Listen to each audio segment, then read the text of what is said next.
Baik, salam sejahtera buat kita semua. Semoga dimanapun kita berada, kita di bawah lindungan Tuhan. Pada kesempatan ini, saya akan membahas mengenai penutupan siklus akuntansi perusahaan jasa. Ini adalah materi ekonomi kelas 12. Nah, nanti untuk pembahasan materinya kita hanya membahas di jurnal penutup saja. Baik, sebelum kita melanjutkan pembahasan materi, maka pada kesempatan ini saya akan memperkenalkan diri dulu.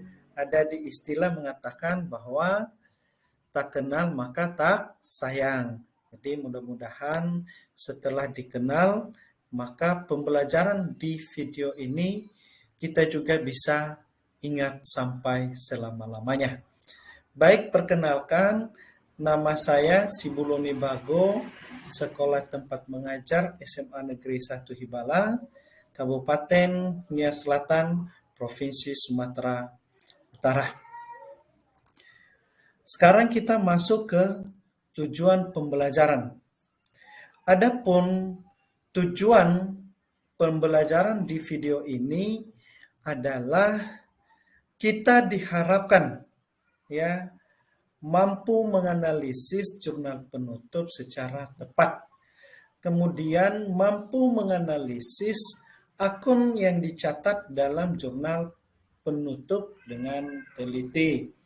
Kemudian menyusun jurnal penutup akhir periode akuntansi secara teliti. Dan pada akhirnya kita bisa menyajikan hasil penyusunan jurnal penutup dengan bertanggung jawab. Baik, sekarang kita masuk pada materi yaitu jurnal penutup. Nah, tentu ini adalah satu pertanyaan dalam pikiran kita, apa sih yang arti daripada jurnal penutup?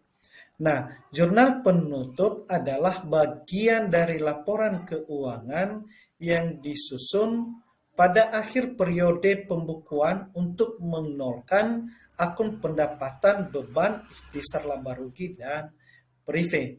Jadi, jurnal penutup ini ternyata bagian daripada laporan keuangan.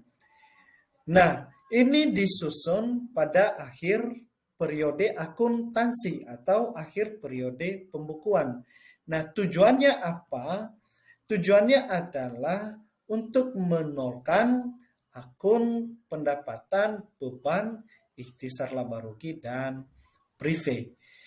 Nah, yang merupakan fungsi daripada jurnal penutup ini ada 7. Nah, kita akan membahas satu-satu.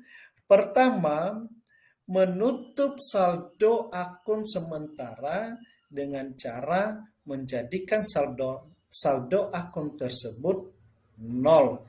Jadi, saldo akun sementara akan dijadikan nol. Akun sementara ini apa saja? Yaitu akun pendapatan dan akun beban. Kemudian menunjukkan jumlah modal yang sesuai dengan keadaan pada akhir periode akuntansi. Jadi modal pada akhir periode akuntansi itu akan ditunjukkan yang serealita mungkin. Artinya pendapatan dikurang beban. Itulah yang merupakan modal pada akhir periode akuntansi. Kemudian menyamakan jumlah modal akhir dengan yang dicatat dalam neraca. Jadi kita akan menyamakan modal akhir dengan yang dicatat dalam neraca. Kemudian memisahkan akun pendapatan dan beban. Ini sudah jelas, akun pendapatan kita susun. Kemudian setelah kita susun akun pendapatan, semua saldo akun tersebut kita nolkan, baru kita susun juga akun beban. Nah, semua akun beban ini juga akan saldo akunnya akan kita nolkan. Nah, di mana kita pindahkan nanti akan kita bahas pada pembahasan selanjutnya. Kemudian, menyajikan neraca awal periode berikutnya setelah penyusunan jurnal penutup.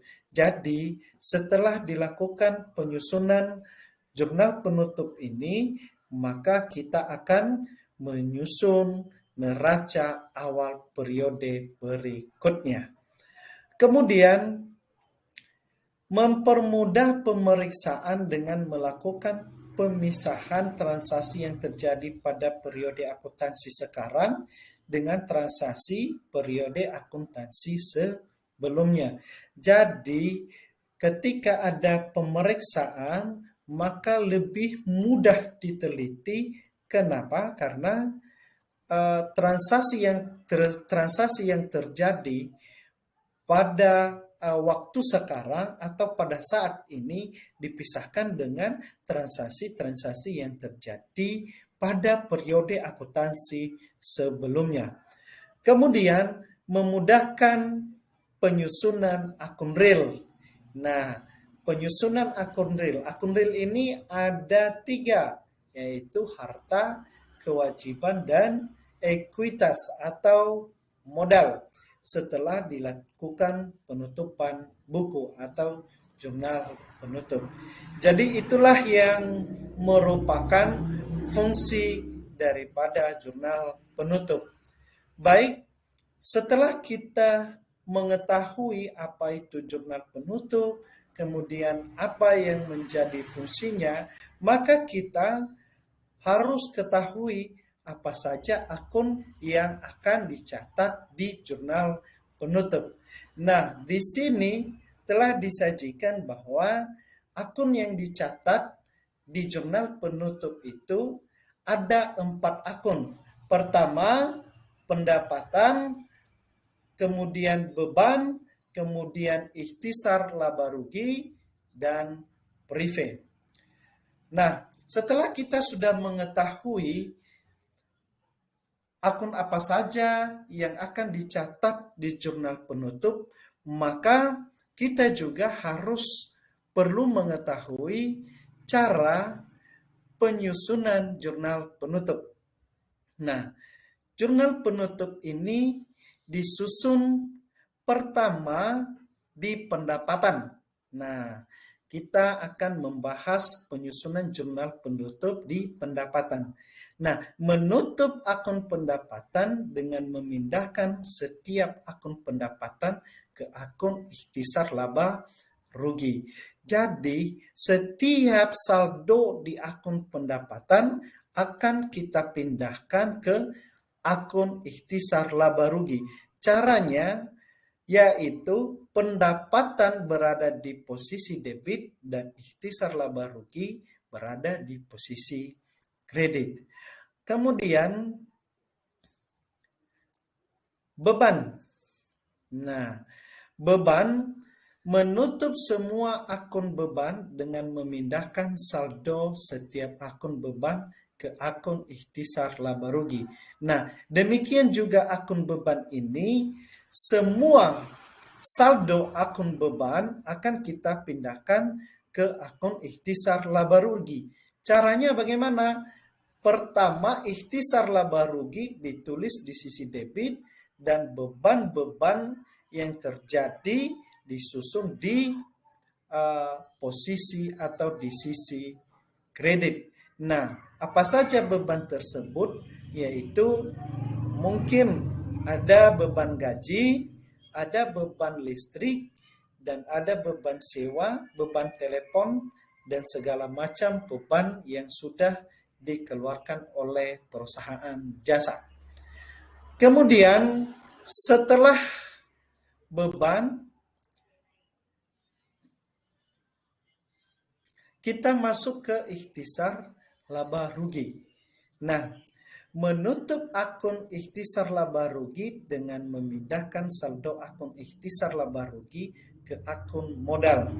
Jadi, semua saldo yang ada pada akun ikhtisar laba rugi akan kita pindahkan ke akun modal, baik itu laba maupun rugi yang dirasakan oleh perusahaan.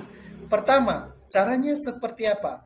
Ketika memperoleh laba, maka pencatatannya ikhtisar laba rugi dicatat pada posisi debit dan modal dicatat pada posisi kredit. Nah, bagaimana kalau misalkan posisi ikhtisar laba rugi ini mengalami kerugian? Maka cara mencatatnya adalah modal berada di sisi debit dan ikhtisar laba rugi berada pada posisi kredit. Dan yang terakhir adalah prive. Nah, tentu para sahabat semua, para anak-anak kami semua, para bapak ibu semua tahu apa itu prive. Prive ini adalah pengambilan uang secara pribadi atau untuk keperluan pribadi. Nah, bagaimana cara penutupan jurnal penyusunan jurnal penutup di akun prive ini? Pertama, menutup akun prive dengan memindahkan saldo ke akun modal. Jadi, cara penyusunannya adalah modal berada di sisi debit dan prive berada di sisi kredit. Jadi itu saja langkah-langkah pembuatan jurnal penutup. Semoga video pembelajaran ini kita bisa memahami dan kita bisa mempraktekkan cara penyusunan jurnal penutup. Demikian saja, terima kasih. Salam sejahtera buat kita semua. Semoga kita tetap sehat walafiat. Amin.